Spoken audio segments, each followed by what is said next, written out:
Bon, Kofi n'a inaperçu. Voilà. Il a été reçu comme étant, il est le king de l'Afrique. Oh, le king encore, légende. Légende. Je te dis. Oh. Mais je te dis, va vérifier. On a dit. King Azalaga, je te demande d'aller vérifier. Kofi Olomide a été reçu comme étant un king. Imagine que même ma maman, s'il vous plaît, il y a Tanzanie, on a voilà. Lobby à propos de Kofi Olomide. Voilà.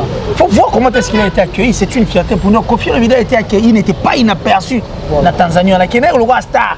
Mais est-ce qu'il écoute que Kofi, les gens King Afrique, ne va pas la Tanzanie. Voilà. C'est normal, c'est tout à fait. Par contre, on peut être trophée quand tu n'es pas satisfait. Voilà. Il y a un intérêt, ah, trophée, bon, la joie, on va pour la zone.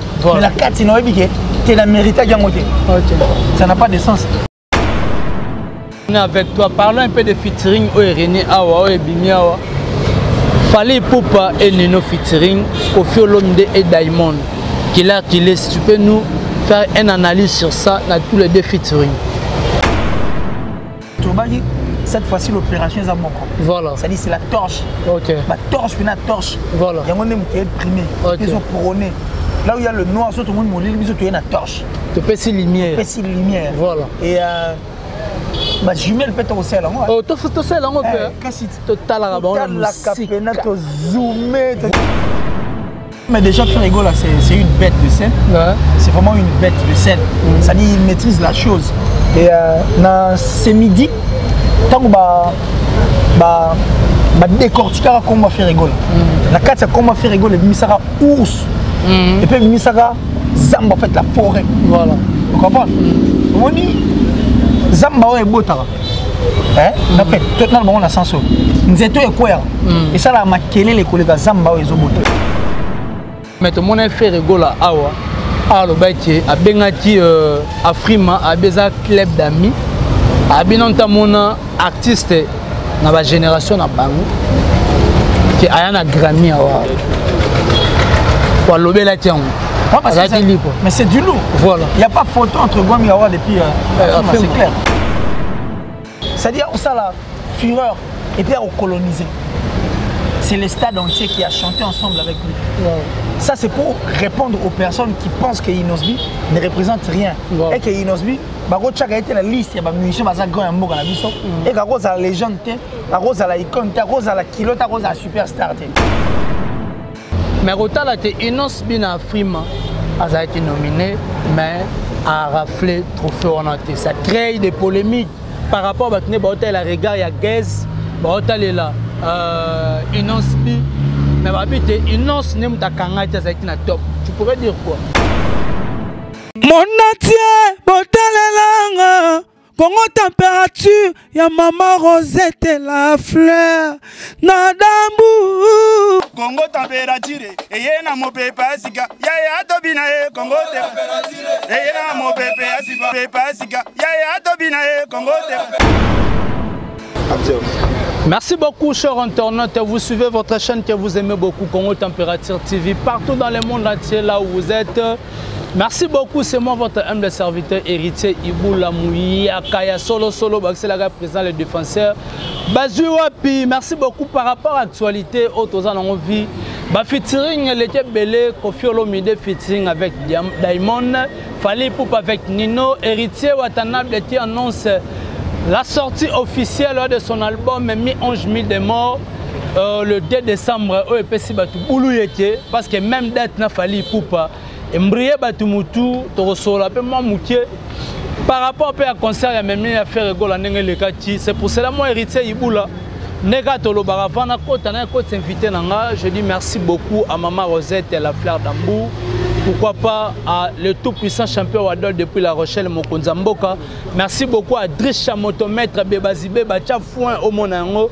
Mon président Bruno Loubi Kambonga propre, Sandra Wangata, Maman la Petit Pont Junior et Broly, 10 à match. Pourquoi pas à René Cotier, la Carl Lewis et Air France toujours. Merci beaucoup à Baïnia Sobarozatan et Rolandanga, Eric Totila. Apesio Mbote Boni Basango ya Dodoli, Dali Iboula Maman Mokonzi. Merci beaucoup à Hervé Bossitapen pour l'assistance. Bekam Tiboui, ok, Nanga Mabe Hervé Bossitapen. Merci beaucoup Mouzé Fongolanga na Kotsa. invité nanga ya mokolo lelo oto benga mi bongo na kombo ya Killer Kilesi que je le dis bonjour Killer Kilesi. Héritier Iboula donc c'est-à-dire président des Français. Voilà. Il y a solo. Yeah. Héritier Iboula c'est-à-dire le vrai quoi. Voilà. Un grand plaisir. Et je n'avais pas le choix, je devais quand même te rendre cet ascenseur. En fait, là, ça a eu honneur encore une fois. Merci. Dans Congo Température. Merci. M'abonner tout à Congo Température, en tout cas, je vous prie en tout cas. Quand vous êtes délai, vous pouvez même entrer dans Killer Kilesi télévision, voilà. Killer Kilesi TV. Voilà. Abonnez-vous massivement en tout cas sur Killer Kilesi TV. Je pense que pour moi, ça serait un soutien et puis un amour en fait où vous manifestez pendant enfin que tout ça nettoie accompagner la chaîne de roi Congo Température, la chaîne de roi, la chaîne sœur, ça là, malam pour qu'il m'a tout qui est dans le cette fois-ci l'opération est à mon corps. Voilà. Ça dit c'est la torche. Ok. La torche, puis la torche. Voilà. Il y a un homme qui est primé. Ils ont couronné. Là où il y a le noir, tout le monde m'a dit il y a une torche. Tu peux si lumière. Lumière. Voilà. Et ma jumelle peut être au ciel. Oh, tu fais au ciel en fait. Total la zoomer. Voilà. Ok. Ça nous fera de bien. Question seulement de dire merci à notre culture, question de dire merci à tous ces artistes en fait qui font partie de la culture république du Congo parce qu'un pays sans culture est un pays mort. Voilà. La culture a sa politique et au moins il. Alors, merci à la plus suspecte en tout cas, la plus discrète, la plus suspecte depuis la France, la Tichou. Merci pour tout maman. Merci encore une fois là, la vie Nanga Janice, de Suisse-Irlande, le gourou des temples, mon vieux big up. Et je pense encore une fois là, maman Julien Diebo Bissebi depuis les États-Unis, l'amour de ma vie, mon amour, mon cœur, mon tout. Maman Julien Diebo Bissebi. Voilà. Bisous beaucoup maman. Et la première dame de Lausanne, merci Koyako Belisha, vrai parent à Rich, on dit Loa, un enfant, pas comme les autres, maman Nebna, maman. Voilà, maman. Voilà. Fabrice Emmanuel Kalonji depuis l'Italie et merci à toi Westerega, l'anonymat. Il est dans l'ombre Westerega. C'est un ange de lumière. Westerega depuis l'Afrique du Sud. Merci à toi. Merci à Marley Dog depuis Lumbashi. Marley Dog depuis Lumbashi. Dog Tanga. Et j'ai dit merci comme ça aussi à Nassi Sabanga. Aussi Sabangote, merci encore une fois là, mon vieux, donc ça dit le schéma de BCBG, comme méga route du thé. Il y a un cash money, ça dit, ça gagné en RDC, en intérieur. Mais comme méga thé. Le schéma de BCBG, cash money, mon vieux. Merci à toi, merci pour tout en tout cas. Et puis, tout le temps, on trouve un Killer Kilesi, c'est Clay Makengo. Et puis, tout le monde, c'est la paix. Oh, va passer sur mon tassi. Ah, ça bien, ça va bien. Beaucoup de qu'est-ce que je suis en train de dire là? Bon, raisonnez, merci beaucoup, merci beaucoup. Pour clôturer, c'est la top modèle la plus sexy de son pays. Merci. On avance. Merci beaucoup, la plus sexy de ma vie. La plus sexy de son pays. Ah, de son pays. Moi aussi, j'étais sali. La top modèle. Voilà, je l'ai sali alors. Il faut saluer. Voilà, merci beaucoup à Kam Simasiani. N'est-ce pas, c'est qui te voit appeler Sarabiso, les séminaristes Kam Simasiani. Merci beaucoup. Killer Kilesi tozana a tolali tolamuti mu pepe mo eti mabe awa. BCBG entre maison mère. Ba propos tenus. Il y a Jantamissine dans l'émission avec Virginie Manganga. Et ça là, il peut moi retour à ma belle maison mère. Pour la même émission. Si, l'émission, là, il y a une intégralité dans mon tête. Voilà. Mais à ce que je sache, avant qu'il y ait comme un niveau, c'est comme s'il y avait une émission qui a été postée, je crois, chez Sarah Tola. Sarah Tola, voilà. Il y a une dame là qui parlait, qui disait de vérité, qui a attaqué Sankara. En tout cas, dans Naoyo Kakaga, qui a attaqué Sankara et les autres. Elle a dit des histoires là. Et parmi c'est comme s'il y avait aussi par amour et Banego concerné Jimmy Perrin. Peut-être une réaction à chaud des gens Tamissine. Mais bon, ça arrive, ça passe. C'est pas qu'on est en train d'encourager, mais ça arrive, ça passe. Je vais encore essayer de m'informer là-dessus. Tout à l'heure, on peut t'entourer sur eux pour analyser pendant comme il s'est doit. Voilà, merci beaucoup. Nous avons sur 8 ans, partout dans le monde entier. Je suis avec Killer Kilesi. Oui, que ça les micro les belé na plateau na ngabo solo na musique na ya Marielle sous-souté. Donc aujourd'hui je suis à l'aise. Mais oui, bah tout na te point. Bah tout souvent na tout na ba oye ba mérité Iboula. Qu'est-ce qui se passe entre toi et Killer Kilesi? Pensant qu'on a un problème. Ah ouais. Voilà. Donc merci beaucoup, je suis là avec Killer Kilesi, Tobetani Masso. Killer Kilesi. Tout solango bien. Héritier Watanabe qui s'annonce déjà mi-11 mai des morts. Pour être sorti officiel même date avec Fally Ipupa au Batou.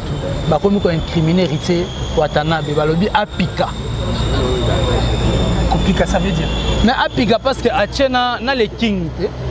Bah Achena les kings donc Apika. Bon bref. Déjà tu vois le fait que Héritier accepte ou soit que l'on a né à prendre des risques. Voilà. Yarocha, Apika. Parce qu'il sait. Et puis, il a fait pour. Il est le king de son orchestre. Il est l'aigle de ses projets et de son orchestre. Voilà. Donc, en étant aigle, héritier, Atali a comprendre que le repos est bien, il faut la change les 18. Voilà. Oui, les man. Et puis, ton message est maman depuis Kalama. On a vu aussi, on a monté concert tel jour, ou pas concert tel jour. Et ça, pour moi, d'ailleurs, moi, je dis que ça va faire du bien, en fait. Tu revivre sur Marambo, tu vas au Talakala. On va prendre. Étant donné que Lélo, toutes les personnes, en fait, tous les artistes et musiciens de la rue de Mourati du Congo ont compris que ils sont tous là sur un même plateau. C'est que tout ça, la musique, tu connais ça, et puis tout ça, là, tu y es banni. Donc, n'empêche qu'il a mis ça même journal. Voilà. Est-ce que Héritier a salé en côté par rapport à David Mosso? Comment ça? Comment ça? Mais parce que David Mosso, David Mosso a qui coproduire l'artiste Fally Ipupa. Mais par rapport à la rivalité, on va saler en côté. Bon, ce n'est pas aussi mauvais en fait. Voilà. Rivalité, on a des petites polémiques loyales. La rivalité, on a cadre de la musique et ça même si on s'est fait featuring dans le monde. On peut être battle. On y a mis dans le monde, on a gagné un fanatique ya Moutouana. Bah on sait pas un artiste n'a pas presté. Voilà. Bah fanatique non bah on sait pas un presté. C'est qu'ils vont dire quoi? Ah on dit ça na biso a beti on a ni on coule pas terre biso beti. C'est cette rivalité là qui compte et c'est ça qui fait pousser la musique. Moi je pense que quand Héritier a pensé faire ça, à ça à l'intention de nuire qui que ce soit et puis à ça pour faire mal. Pour ternir gentiment il a fait parce que c'est la musique et puisque la musique est aussi un bon et puis il va salir que pour que album moi ça l'a bien il fait mal les 18 par rapport à la date ce n'est pas un problème. Nous on dit merci, on va maintenant vivre sur le terrain ce qui va se passer parce que toi quand on a besoin il y a musique nabiso et la place dans moi toi quand on a besoin de musique nabiso et accompagner encore une fois là le drapeau de notre pays plus loin pour tu vas dire musique est moins important. Musique mais c'est la musique qui compte et c'est ce que nous voulons. Voilà. Il y a un autre Luka la musique et nabiso ba rivalité boy ezonga ndenge zalaka kala. C'est dit Killer Kilesi parlons un peu de Inosbi concert na betaille na Ouagadougou otomoni Hollandi ezalaki na top ya ndenga mukete yope ba pesa au top na ndenga mukete na kata stade wana ezalaki di boom di tonnerre ko lobani par rapport ya concert wana et puis to ya bonne réaction ya grand frère ndenga lobele par rapport à Batrophée. En fait, déjà pour moi c'est un grand plaisir. C'est un grand plaisir pour ceux qui regardent Inosbi comme étant un petit garçon qui en réalité ne représente rien voilà. Musicalement parlant et puis la culture n'a mis tout le bâti. C'est vraiment une réponse du berger à la bergère. Ouagadougou n'est pas la République du Congo. Ouagadougou est Burkina Faso qui fonctionnera. Mais Inos, c'est-à-dire ça la fureur et puis à coloniser. C'est le stade entier qui a chanté ensemble avec lui. Wow. Ça c'est pour répondre aux personnes qui pensent que Inosbi ne représente rien. Wow. Et que Inosbi, chaque a été la liste, il y a des musiciens qui ont été la biso. Et que Rose a la légende, Rose a la icône, Rose a la kilote, Rose a la superstar. Mais je crois que déjà avant qu'Akotana nous, ils ont écouté ce que le monsieur qui présentait, qui appelait Inosbi en fin qu'on repote. Qu'est-ce qu'il avait dit réellement? Il a dit que c'est la superstar en tout cas qui va venir, qui nous vient de la République démocratique du Congo, mais qui vient représenter Mboganabi Sokuna. Et quand il a cité le nom d'Inosbi, il y a eu de l'effervescence d'un stade Momima. Voilà. Et quand on a continué à tout combat Tigre, dès qu'il y a encore raté, comment est-ce qu'on a eu? Et à un moment, c'était foyer débat, fuyer les débats sur foyer débat. Et tout le monde a dansé au rythme d'Inosbi, au rythme de Yopé, au rythme de Hollandi, et au rythme de l'Afro-Congo. Ça, c'est une réponse, en tout cas, claire et nette aux personnes qui, jusqu'à la preuve du contraire, Bandimatek et Inos, Aza grand, et puis Aza capable de faire grand chose, et puis à ça, déjà. Ça, c'est une réponse. Et puis, je vais encore une fois là signaler qu'il n'a pas que ça, en tout cas, comme concert. Hein. Il n'a pas que ça comme festival, il n'a pas que ça comme spectacle. Parmi les généraux, en tout cas, qui est musique Nabiso et qui est Namusika, Inosbi, il fait partie. Voilà. C'est l'un. Il y a un général, il y a Makasi. Il y a un nombre de généraux. Okay. Donc moi je dis bravo l'artiste. Et on a 4 gars analysés j'étais très très content de voir que Ouagadougou était tombé. Voilà. Peu importe ce que les gens vont dire. C'est-à-dire qu'il peut-être il y a une élection et autres. Mais parce que Ouagadougou était là à comprendre que l'étoile, la force, l'actualité, le succès de Marambutu est entre les mains de cet artiste. Alors c'est un choix qu'on a fait et puis c'était visible, palpable d'ailleurs, vu aussi de tout le monde. Donc bravo en tout cas à l'artiste et Inosbi. Merci surtout pour la fierté que tu es en train de nous donner, de faire surtout pour notre pays. Donc moi ça me va de cœur. Le Ouagadougou tombé avec Inos. Voilà, merci beaucoup. Mais parlons un peu par rapport à Ouagadougou, Zadi tombé, climat, on est Zadi, l'icolo au top. Mais autant là, Inos Bina Frima a été nominé, mais a raflé trophée on a été. Ça crée des polémiques par rapport à la regard, il y a Gaz, il y a Inos Bi, mais Inos n'est pas top. Tu pourrais dire quoi? Bon, je crois que ma trophée, nous en avons marre.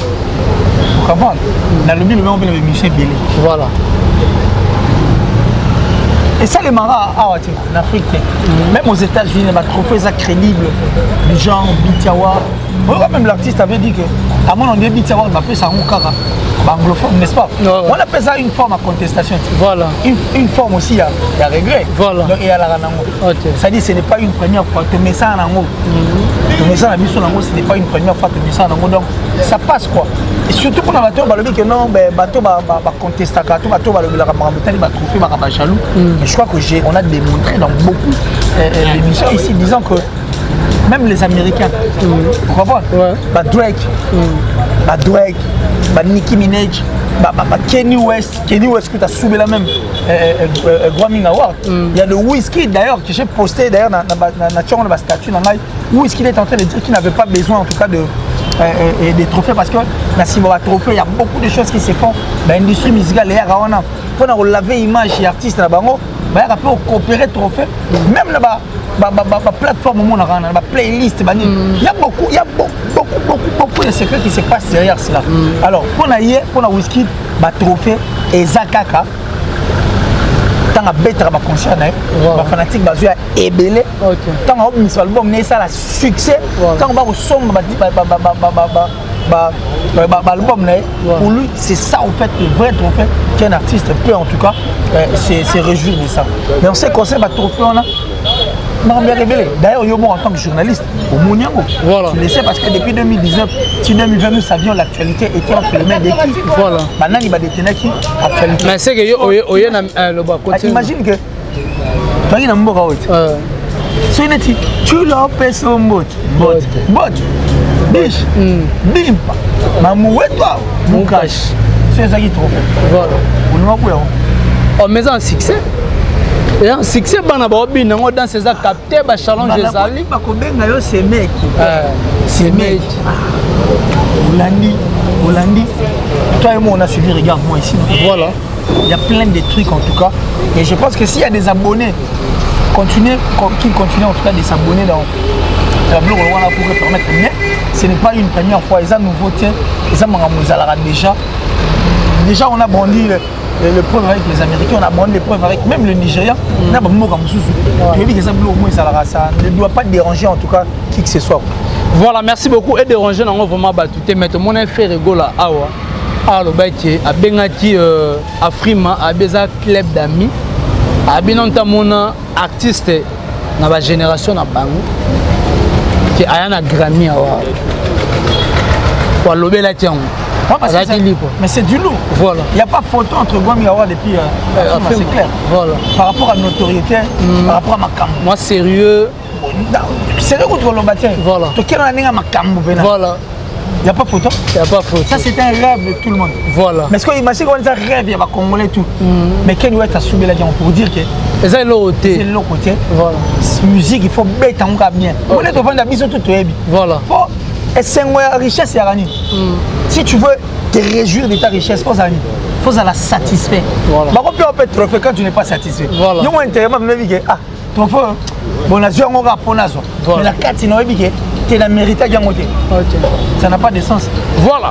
Donc, ça dit qu'il y a la richesse et ça a la satisfaction. Pour nous ou pour les artistes, autorité, on a bis soit auto, yebi to moni to yebi que n'a pas autorité là, to yebi que inosbi,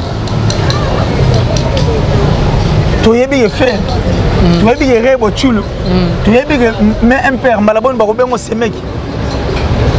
Et ils sont satisfaits de leur travail. Ça dit, on va salir des chansons à succès et puis qu'on est au fou là. Voilà. Voilà. Très bien dit. Très bien dit qu'il est si on est avec toi. Parlons un peu de featuring au René Awa et Bimiawa. Fallait Poupa et Nino featuring Koffi Olomide et Diamond. Qu'il est si tu peux nous faire une analyse sur ça dans tous les deux featuring. Les deux échanges culturels. Je crois que les deux échanges culturels nous a fait du bien. Déjà, surtout que dans la Nenga Likolo, le rythme, en tout cas, Likolo, c'est bon. Mais ce que j'ai pu déceler, en tout cas, c'était un featuring où l'artiste devait faire avec Nino. Mais j'ai comme l'impression qu'au lieu que ça la featuring où l'artiste a sali Nino, c'est maintenant l'enfer, quoi. Voilà. Ça, il était invité parce que ça fera 25 secondes. Et puis, cœur et autres. Donc, Nino s'est donné à fond. Il a donné le meilleur de lui. Et bravo à Nino, quoi. Bravo à Nino et puis Nicolo. Quand même le texte, c'est ça. Non, on a eu qui vont venir bien. Non, on a un texte, on bien. Je comprends. Je cherche à voir. Nicolo. Je parti beaucoup de dire négocier ta guide. Mais la boîte, c'est comme Kati, tu vas gagner. Et Nicolo. Na baboua tu vas mon quatre il paraît mon négocier t'as là où tu le bana. Non mais moi je pense que ce qui me fait du bien c'est quoi? Et ça l'ingéniosité en fait. Il y a Nino. En tout cas c'est vraiment une fierté pour le Congo quoi. Voilà. C'est vraiment une fierté pour la République du Congo. C'est le plus beau cadeau au RDCPJ. Voilà. C'est qu'on cite Nino. On voit quand même Badajou, on voit la Gims et puis on voit tous ces gens là qui font en tout cas la fierté. Donc bravo, coup de chapeau à Nino. Mais on soit bonne chance. Mais moi je suis en train de voir plutôt des Nézos évoluer.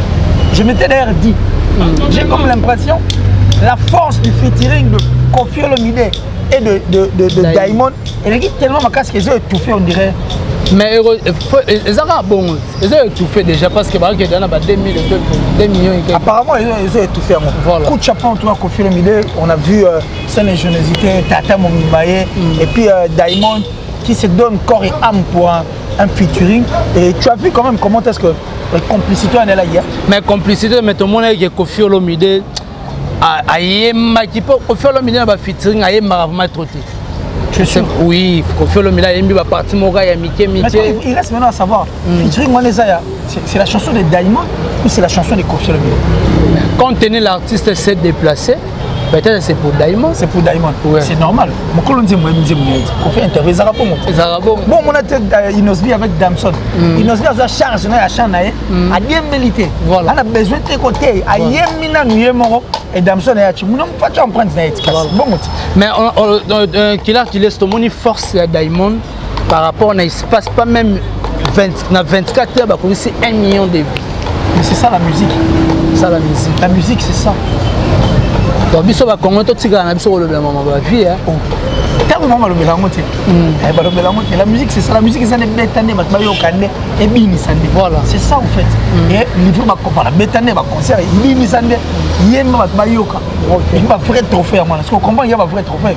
Même quand on ne dit rien, on sent qu'il y a une force en fait qui sort de l'Oroa. C'est ça qui compte. Mais te belle ba bi Koffi Olomide surtout Diamond, ba neni mais les gens disent c'est là. Mais s'ils disent ça, c'est qu'ils vont comprendre que les musiques ont fonctionné. Voilà.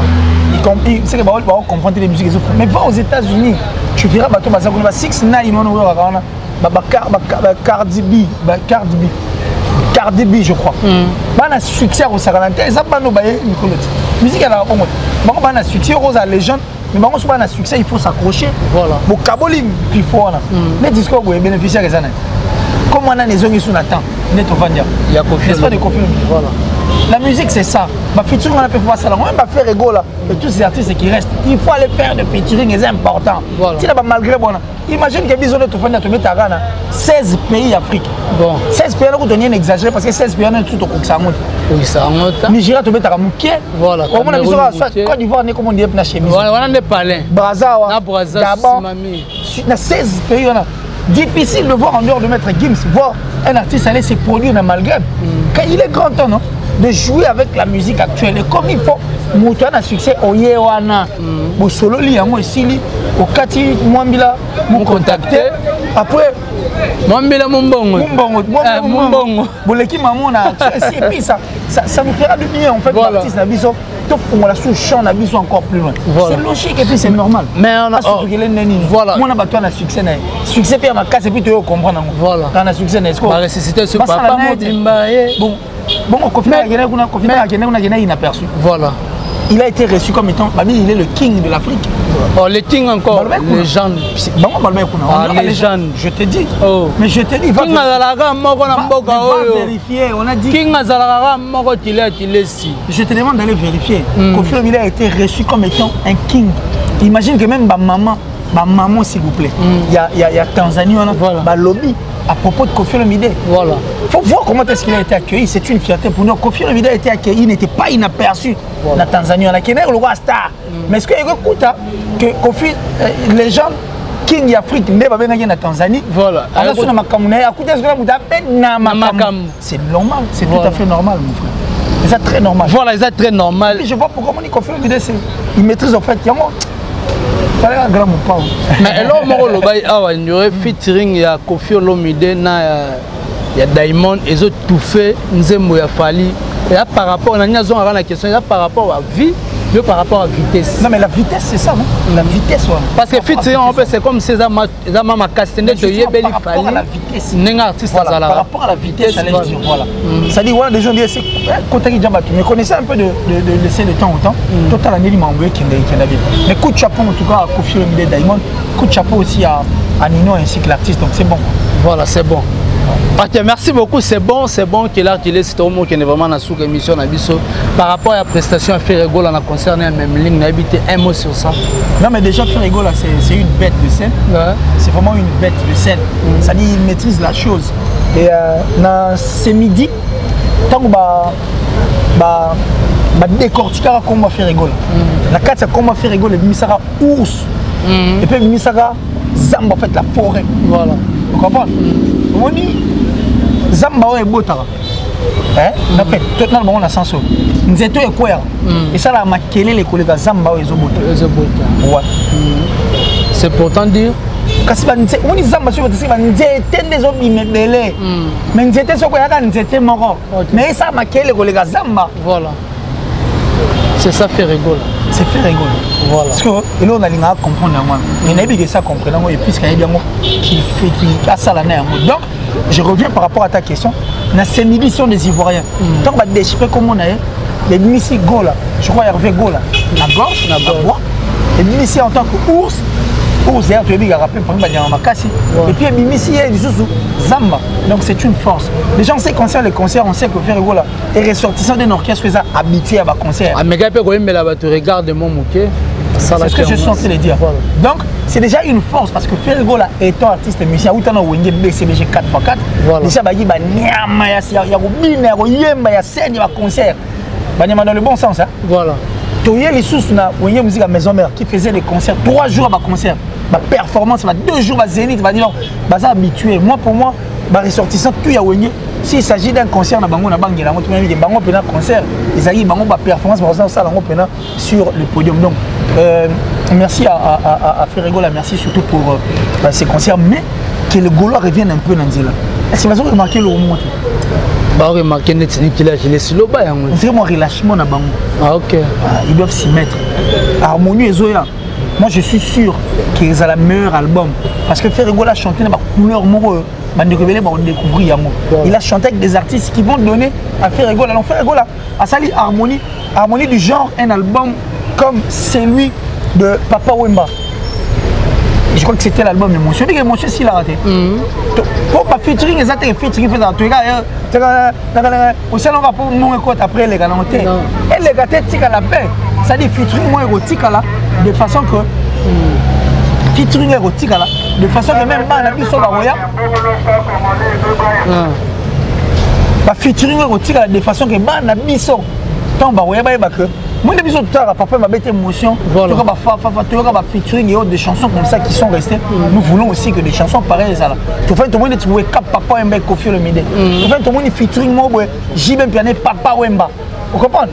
Ça dit des choses qui resteront à jamais dans nos têtes. Donc, le featuring, il faut un commercial. Il faut l'appel au moins érotique. Donc, genre, il y a musique, il y a une harmonie.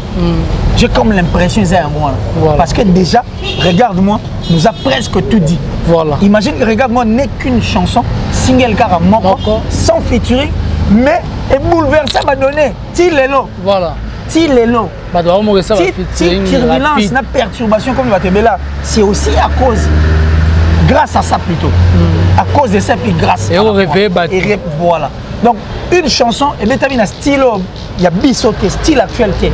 Il y a banaté le style, le style courant comme ça. Et bien tu as vu un bloc moi bas. Il y a un opéra. Voilà. Ça dit musique, musique, imagine ce que tu as le risque. Parce qu'on risque, et puis on est accroché, explosé. Et ça dit que les artistes musiciens, il y a un mot à Moussoussou, va avouer que Ferrego était leur coup de cœur. Voilà. Donc ça prouve une force en fait, rien que par cette chanson. Donc comment on comprend même l'album où ils ont 4 ans d'âge. Et Betty Musique est actuelle. Il y a Betty Musique à Kala. Mais c'est ça, le Gaulois doivent maintenant comprendre ça. Qui harmonie les Rosala Makambo, Bango, pas featuring à Malonga na 4. Ils doivent maintenant se concentrer dans Makamboana. Ils doivent maintenant chercher à vendre bien leur artiste. Pour vendre Ferrego, c'est simple, c'est facile. Ça a fait Ferrego, la Jésus de Nuance. Nous avons dit que tu as extrait trop. C'est la bison mata. Ça, c'est un message que tu dis. Mais oui, Abim, c'est la bison de Mwana, l'état de sa maladie, tu toques au tel matro. À l'état salon, et ça, on a bien mon Jésus de Nuance. Bimi, ça, on a ta. Espérons. Et ça, moi. Mais moi, je vais harmonie. Ça, la bien, Jésus de Nuance. Alors que le Gaulois soit concentré dans Maramouana. Voilà. C'est important. Dans leur album, voilà. Qui sera l'album de la République du Congo. Ok. Ils ont des chansons mythiques et des chansons qui resteront. Voilà. Donc ils doivent se concentrer, voir. Et là, on y voit ça là, concrètement. Pour que Harmonie s'anime. Et ça la réussite totale. Voilà. Mais il faut ça là pour que ma somme. Et rappelez nous un single d'or. Voilà. Et rappelez nous un disque d'or si tout va bien. Disque d'or, on va se bundana on va regarder ba featuring ezo koyaka et na biso pour la disque d'or. Même ba ouais ensemble ba ça disque d'or là ba Kofi ba misula on va. Alors Kams Massiane, il est séminariste, je parie qu'il est d'avis avec moi, nous parlons le langage. Ah, au moins, on a Judobo et Gigal fiel également de tout le temps, et je pense comme ça à celui qu'on appelle Bayi Ochoud, le président. Voilà. Est-ce qu'on comprend mon avis par rapport à Ferrego? Il faut comprendre mon avis par rapport à Bagolo. Ils ont un grand travail à faire. Voilà. Les Gaulois doivent être derrière leur artiste. Voilà. Fer a déjà tout fait, il les a déjà tout donné. Le nom d'Hervé Ferrego là représente beaucoup et dit beaucoup. Featuring, il paye. Quand tu sors ça les feats, il faut comprendre qu'il y a un auto yem. Voilà. La yembi, ça n'a pas mon featuring. Même en étant en featuring, il faut bien être. Ça dit, au moins featuring à Céline Dion, à Kelly. Voilà. Il y a un featuring, mais non, mon Dieu. C'est du lourd. Voilà. Ça dit, ce qui, ah, Kelly a Kelly. Oh, mais Céline a dit, mais tu te prends pour qui c'est ma chanson. Voilà. Il n'y a pas hier. C'est ça, en fait, la force, et ça fait la beauté de quelque chose. Voilà. On comprend, les autres featuring, tu laisses la charge ou soit. Non. Featuring, il faut que nous ayons. Si les artistes, on a charge. Alors, dis-toi que le featuring que Ferrego a fait au sein de cet album Harmonie, n'a pas eu de chance. Il y a eu des lourds mots de image moi qui est meilleure. Concentrez-vous derrière votre artiste et puis concentrez-vous dans le beau ça là. Je pense que ça vous fera du bien en tout cas. Okay. Ça c'est un message pour tout le boulot. Voilà, merci beaucoup. Tu as commis vraiment dans cette émission Nabiso. Question mon gars, il y a souka mouké Ferrego dans l'émission la tienne 24 abadi basaka na wengete.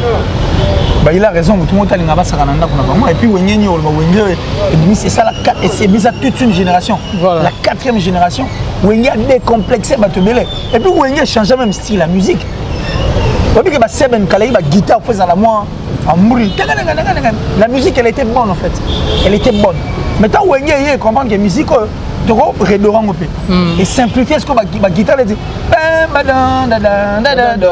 Un truc simple. Mais les gens dansent. Vous comprenez?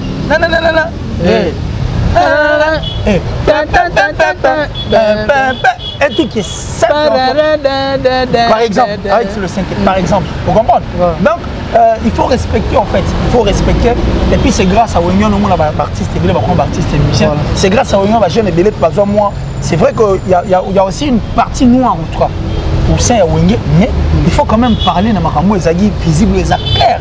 Il faut dire merci à Balin Makaba. Il faut dire merci à Didier Marcel. Il faut dire merci à Passion. Il faut dire merci à Blaise Kombo qui n'est plus. Il faut dire merci à Al Capone et Titina, à Kokota, à Maradona, à Papa Chériel Salvatore de la Patrie qui était derrière le patron, en fait, le président de cet orchestre. Il faut dire merci à Roué Ranson, le roi de la forêt. Il faut penser dire merci à Célébou, l'ingénieur, Blaise Boula. Il faut aller plus loin. Les mails qui sont venus intégrer l'orchestre. Adolphe Dominguez, voilà. Adolphe Dominguez. Le Tutu Kaloudji. Pensez à dire merci aussi à Limbonda, tous ces gens-là. Donc ça dit, il faut remercier, il faut dire merci. Ça dit, c'est toute une génération qui a été créée grâce à cet orchestre. Donc le respect. Et ça, c'est un monde normal, très normal. Moi, on a mouru là-bas. Ma mère n'a pas mouru. Donc tout le monde a dit que parents. Voilà, donc n'a fait pas tort de dire tout ça. Est-ce que Tchatcho et Zarumba, tu me confères les Zarumba?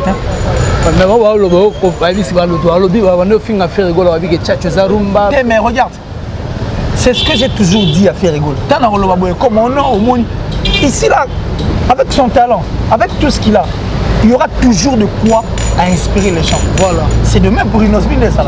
Il y a toujours de quoi à inspirer. Voilà. Ferrigol doit savoir une chose. Il a l'aura, il a la chose. Imagine que tu vas le voir en avant. Je vais le voir mon matrapa.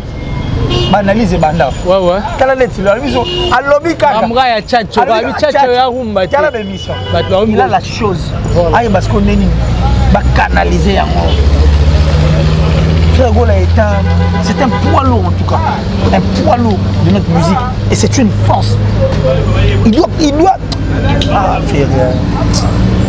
Voilà, merci beaucoup. C'était là qu'il est si autosaïque net méga un peu décortiqué.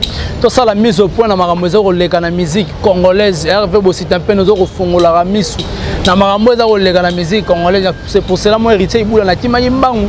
Ya ko yambela bino qu'il est si to comme vraiment na souka émission na biso bo solo na musique to comme na souka tala maboko pembe. Ça pembe. Ça pembe ko. Na dit chemise pembe donc maboko. Malheureusement il savait pas. Mais pembe mo ça blanc mo na col donc ça pembe. Donc là, tu laisses ma remerciement, on a un numéro à contact. En tout cas, le plus 243 89 526 54 54, plus 243 526 54 54. Donc, en fait, montrez-moi votre amour, abonnez-vous massivement à la chaîne Killer TV. Venez soutenir cette chaîne. Soutenez-moi tout. Parce que nous allons encore ici là. On a des trucs à dire, mais par moment peut-être on s'est déchaîné longtemps et aux alatés étant donné que mais nous aurons le droit de mettre nos sujets et puis de développer les sujets progressivement. Ça nécessite votre soutien. Il faut tout le bon. Voilà. Venez vraiment soutenir cette émission. Je demande à tous les fanatiques et artistes et musiciens de s'abonner massivement à la chaîne Killer TV. Coup de pouce enfin que tout ça la maramotoya Yamalonga dans le souci toujours à ce que culture la musique sani point barre plus 743 89 526 54 54 plus 243 89 526 54 54 le numéro de Borozouanga Moro. Donc merci à la plus suspecte, la plus discrète aussi de la Françoise Datichou. Donc elle est en fait c'est le sponsor officiel en fait de cette chaîne. Okay. Merci à toi Datichou, merci pour tout, en tout cas cette femme de cœur. Merci encore une fois là. Ah oui. Mon vieux Gianni c'est un chunga pour tout Bangamouchuri de Suisse-Irlande, le gourou du temple vient d'Angamoro. Donc ça dit qu'on me raconte. J'ai dit merci à ma maman chérie, maman Julien Diabobissemi depuis les États-Unis. Merci beaucoup maman. Merci à Eva Moirine à Autriche, Saint-Esprit. Merci à Yao Dino mon plus à l'exemple à suivre. Je pense aussi à Dog Marley, Tanga Marley, Dog depuis Lubumbashi. Merci à le Chima de BCBG, le Cashman, c'est-à-dire à l'intérieur, mais Cashman, la top modèle la plus sexy de son pays. Je pense encore une fois là à Fabrice Emmanuel Kalonji. Merci à Westriga, l'ange gardien. Westriga. Non, Azam Mystique. Solo. Il est dans le noir. Voilà. Très bien. Et merci Kouyago Belisha, la première dame de Lausanne, ma vraie parent. Il y a Rich, on dit Loa, un enfant, pas comme les autres. Et Clay Makengo en tout cas, depuis quelque part, Clay Makengo, merci à toi. Berti Zara. Comment on est Berti Zara. Berti Zara. Ouais, Istanbul. Ah, Berti Zara. D'Istanbul, ça dit Berti Zara. D'Istanbul, je parie que Mot est commis. Berti Zara. Mais à bientôt quelque chose se prépare. Depuis Istanbul. À bientôt quelque chose. Moi aussi j'étais sali Berti Zara comme Moro. Là directement j'ai dit merci à abonné sur Balinga Congo température. Allez vite. Ok, c'est ça. Dans la vie, hein, ouais. Il faut apprendre à quitter les choses avant que les choses ne vous quittent. Voilà. C'est toi quoi? Et ça la maquille les zamba et zobot. Voilà. Tout beau ça la torche. Voilà. Et puis machin belle. Bakosi bango hein. Bakosi bango. Ensemble. Voilà. Bino bo ensemble na bino ka ba ko sarabino. Là directement j'ai dit merci à abonner sur Balinga Congo température. Allez vite s'abonner à Kilar Kiles TV et rosalanga bien mingi bande ko sur Balinga hérité ibula na bo solo na musique bo zope hérité ibula kuna ko rosala bien. J'ai dit merci à maman Rosette et la fleur d'Ambour.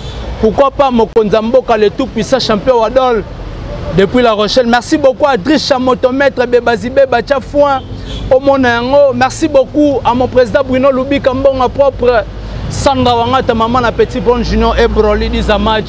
Pourquoi pas à mon président Lotis Selongi Loufouakenda ya Rosian la Taylor. Beloti Ilunga j'étais sali. Merci beaucoup à Eric Toti, à René Koti, à Carl Lewis, Air France toujours l'Icolo. Merci beaucoup aussi à Hervé Bossi Tampen et Tolomo et Mobile et Téléma. Il faut sentir venir vraiment et Tolomo. Merci beaucoup à Mouzé Nassima Caméra Mobile à Mouindou. Tala Maboko héritier Ibou la Pembe. Na lié loga motote, la musique congolaise.